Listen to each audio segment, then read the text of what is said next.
Exercise में question number 3 में third one question जिसमें 3 वेक्टर दिए हैं, vector A, vector B, vector C, और कहा है कि तीनों वेक्टर म्यूचुअली परपेंडिकुलर है। ठीक है, ओके।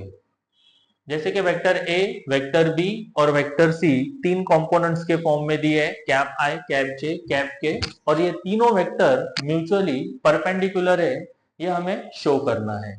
ठीक है, मतलब वेक्टर ए और वेक्टर बी इनके बीच का एंगल 90 डिग्री है, वेक्टर बी और वेक्टर सी इनके बीच का एंगल भी 90 डिग्री है। ठीक है, तो हम कह सकते हैं तीनों वेक्टर म्यूचुअली परपेंडिकुलर है। This is our line of action. ठीक है, यहां पे एक चीज नोटिस करना है, आपको याद रखना है कि जब भी दो vector, suppose vector A dot vector B, इनका डॉट प्रोडक्ट 0 आता है, तो वो दोनों वेक्टर एक दूसरे को परपेंडिकुलर है ऐसा माना जाता है। सो मैं यहां पे लिख सकता हूं if vector A dot vector B is equal to 0, then vector A perpendicular to vector B। Clear? ये हमारा थंब रूल रहेगा इस न्यूमेरिकल के लिए। तो हम थंब रूल से ये सॉल्व करने की कोशिश करते हैं। सबसे पहले आपको लिखना है इनके कंपोनेंट्स की magnitude, that is A X, A Y, A Z, 2, 3, 6। Similarly, bx, by, bz, 3, -6, 2, and last one cx, cy, cz, 6, 2, -3। ठीक है, अभी हम पता कर लेते हैं therefore vector A dot vector B, that is ax bx plus ay by plus az bz। ठीक है, ax we have 2, bx 3 plus ay 3 है ना, by -6, az 6, bz 2,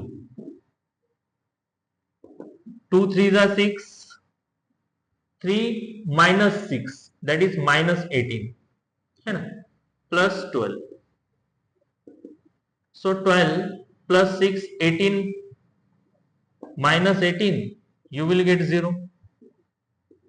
तो वेक्टर ए और वेक्टर बी इनका डॉट प्रोडक्ट 0 आ रहा है, देयरफॉर आप ऐसे लिख सकते हैं hence vector A and vector B are mutually perpendicular.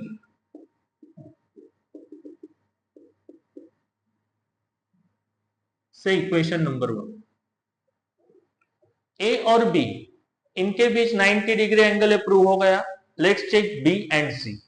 ठीक है, तो vector B, now vector B dot vector C, इनका डॉट प्रोडक्ट चेक कर दें, B X C X plus B Y C Y according to dot formula, है ना, dot product formula, B Z C Z.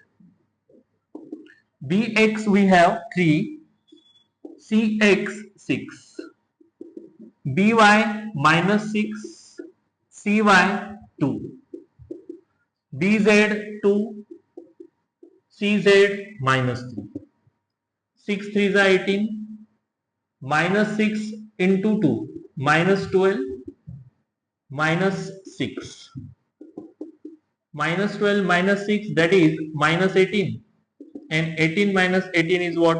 0। So आप लिख सकते हैं therefore vector B and vector C are mutually perpendicular. Say equation number 2.